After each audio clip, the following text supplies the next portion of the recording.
A spectacular rise and a steep fall. Great wealth and complete ruin. This fascinating place has experienced it all, not once, but twice. Welcome back to another episode of our journeys through England. Today, we're visiting Canons Ashby. In fact, there are two sites here, only a few dozen meters apart. The ruins of a long-vanished priory, which we'll explore first, and the grand house built from its stones, which we'll visit right after. All right, let's see what awaits us here. From the original Augustinian priory, only this small church has survived. Most of it was demolished in the mid-16th century, along with the rest of the monastic buildings, after the priory was dissolved. The monastery had a terrible reputation. It was said that the canons tricked worshippers into giving donations, staged false miracles, and blatantly ignored their vows of celibacy and poverty. During a surprise inspection, the bishop's officials even found 3 women inside the priory itself. They also reported that the prior lived extravagantly, surrounded by luxury, dressed in costly robes. In fact, the inspection revealed only 13 canons living here, none of whom behaved like monks. Instead of serving God, they indulged in drunken feasts and the company of women of ill repute. This scandal was all the greater because canons are not ordinary monks. They are ordained priests, which made their sins far more serious. That's why Canons Ashby was among the very first monasteries that King Henry VIII dissolved during the Reformation. From the priory, only about a quarter of the church remains. The rest was pulled down, and the stone was used to build the manor house we'll soon see. Still, judging by the richly decorated facade of the church, which was originally the size of a small cathedral, the priory must once have been a vast and impressive complex. You can see what it looked like in the model displayed inside the church tower.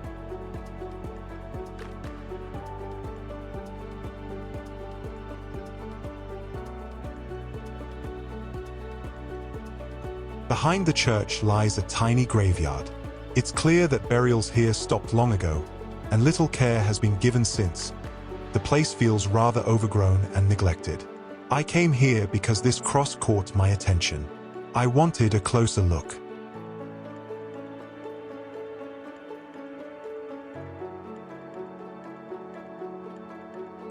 This is probably the most recent grave I found, dated 1909. The others are clearly much older. The ground is scattered with cow and sheep droppings, which shows that livestock graze here regularly. To me, that feels not only odd, but also rather disrespectful.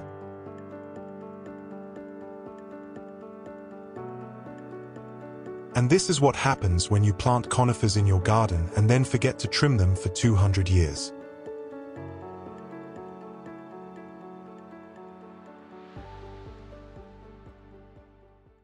All right, that's the priory done. But before we move on, a quick reminder. If you enjoy our videos, please give us a like, share them with your friends, leave us a comment, and of course, subscribe to our channel. It really helps us grow. And don't forget to check out our other videos too. Now, friends, let's continue to the manor house.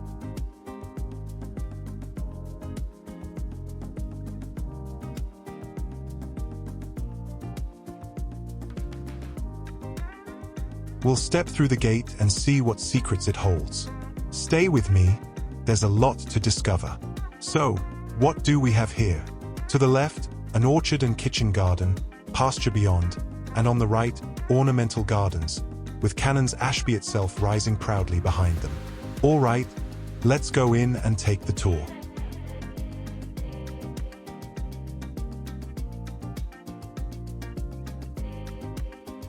The estate was purchased in 1538 by Sir John Cope, a local farmer and lawyer. In 1551, his daughter Elizabeth and her husband John Dryden began building a new manor house on the site of the old farmhouse. The oldest surviving part is the tower-like section in the center of the facade.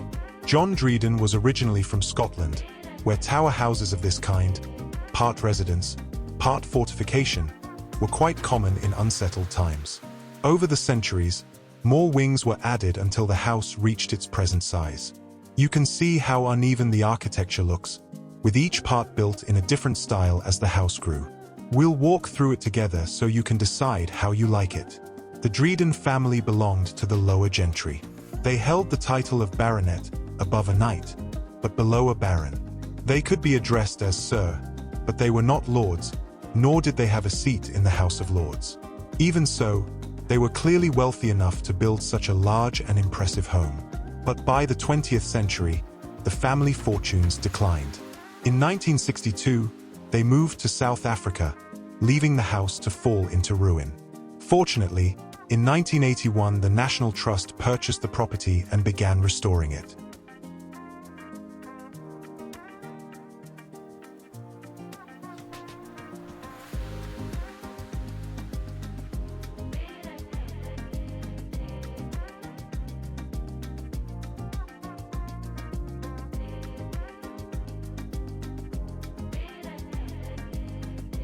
This statue at the end of the garden is called the Boy, created by Dutch sculptor Jan van Nost.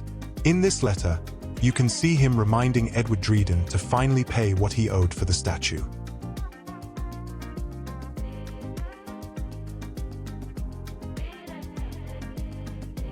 This was once the grand entrance, where important guests would arrive. Today, it leads only into part of the garden, since the main garden lies on the far side of the house.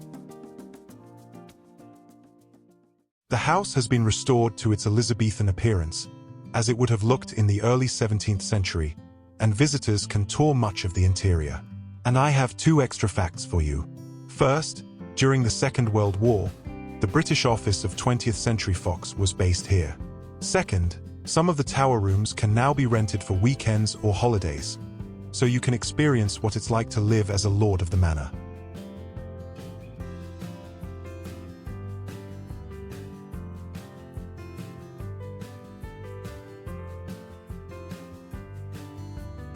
I'm always struck by how small the armor and breastplates are.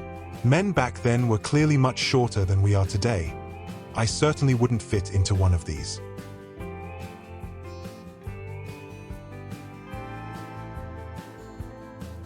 This library is said to be the only Victorian edition. The owner had it purpose-built.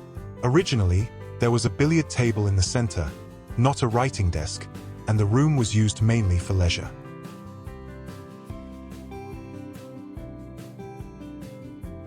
This entire room is decorated with wall paintings by Elizabeth Creed, a cousin of Edward Dryden.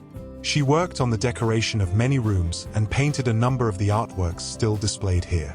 Another talented woman of the family was Clara Dryden, a painter of watercolors, many of which remain in the house. Then there was Alice Dryden, an avid photographer, thanks to whom a rich record of life on the estate has survived. This room, in fact, is devoted to the women of the Dryden family who pursued the arts. Here you can see some of their works.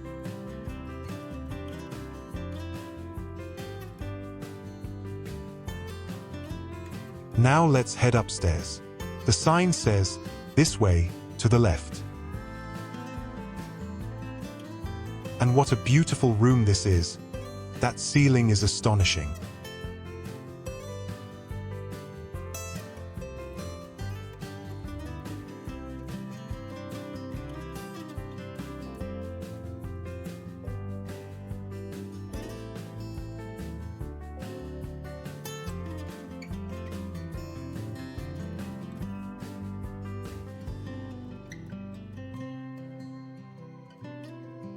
If you notice the distorted moldings and cornices, it's because the ceiling is far too heavy for the structure beneath.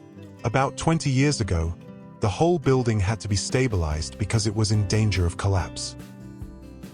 During restoration, later paneling was removed, revealing these original wall paintings from around 1550, the time of Queen Elizabeth I.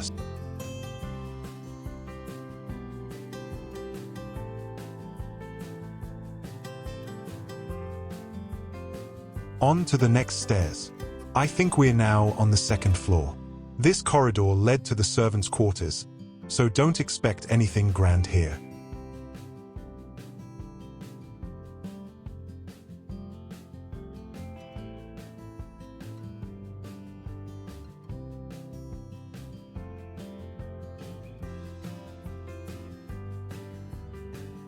This was the cook's room, much better than the others, with a garden view.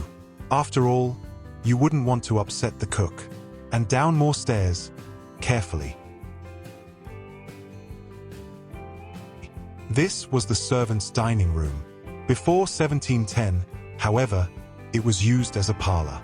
When the Victorians remodeled it into a dining hall, they painted over all the beautiful decorations on the wood paneling with beige paint.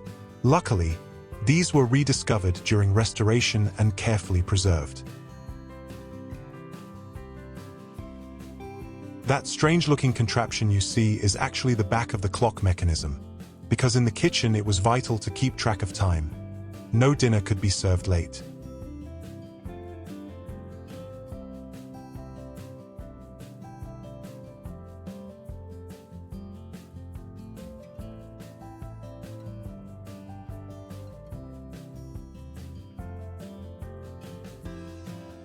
Here's the clock face itself. And through this passage, meals were carried up to the family's rooms. Above are the bell pulls, each connected to a different room, so the servants knew where to rush with tea and biscuits. And that's the end of the tour, back outside again.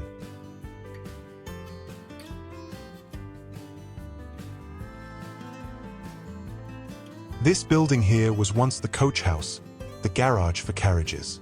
Today it houses the gift shop, where, as always, we'll pick up a fridge magnet to remember our visit.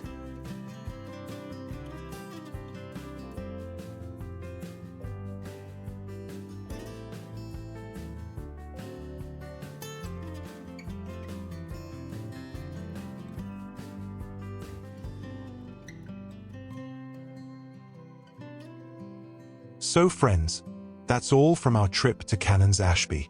If you enjoyed the video, please give it a like, share it, and leave us a comment.